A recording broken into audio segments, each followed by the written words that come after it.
Hrvatske, Split je svladao Dubravu 42-20. Molim prvi koš da sjedne na tribine dok se obavi dodjela nagrada najuspješnijim ekipama kod djevojčica ove godine na otvorenom prvenstvu Hrvatske. Pozivamo 3 prvoplasirane momčadi da dođu ovdje na centar igrališta kako bi mogli početi svečanom dodjelom najuspješnijim ekipama i ovogodišnjeg prvenstva.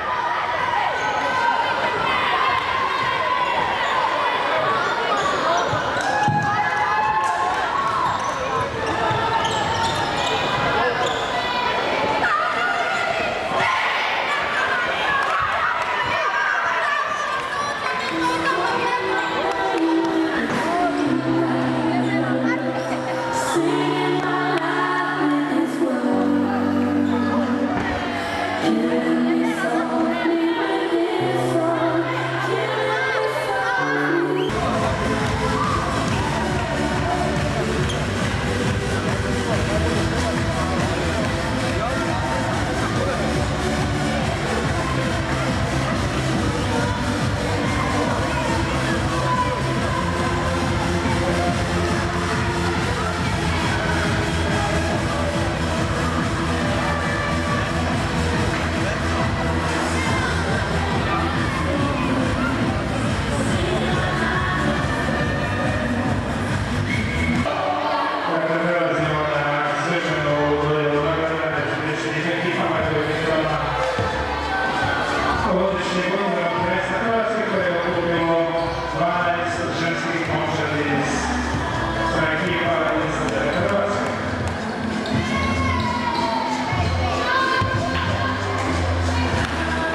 pojedinačne nagrade.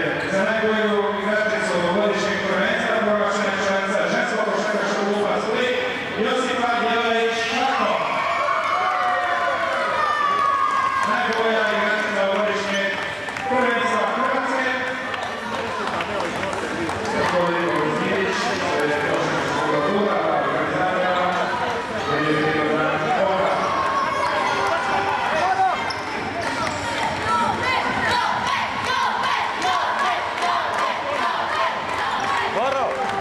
najbolji slivac, također Josipa Jelavić-Šako, najbolji slivac godišnjeg prvenstva Hrvatske.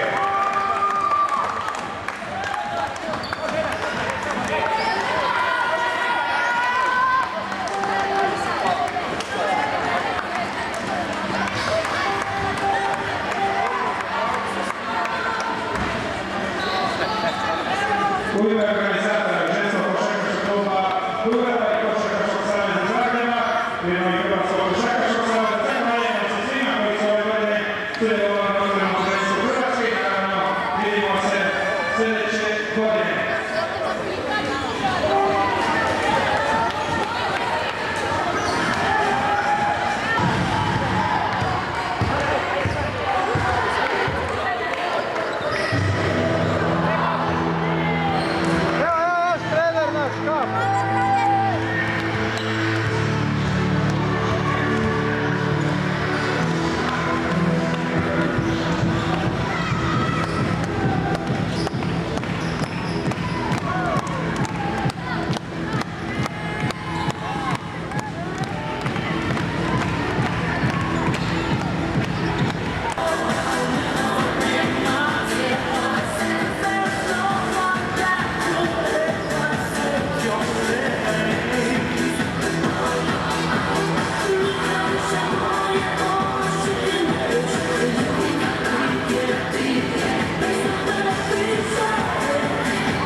Ajde.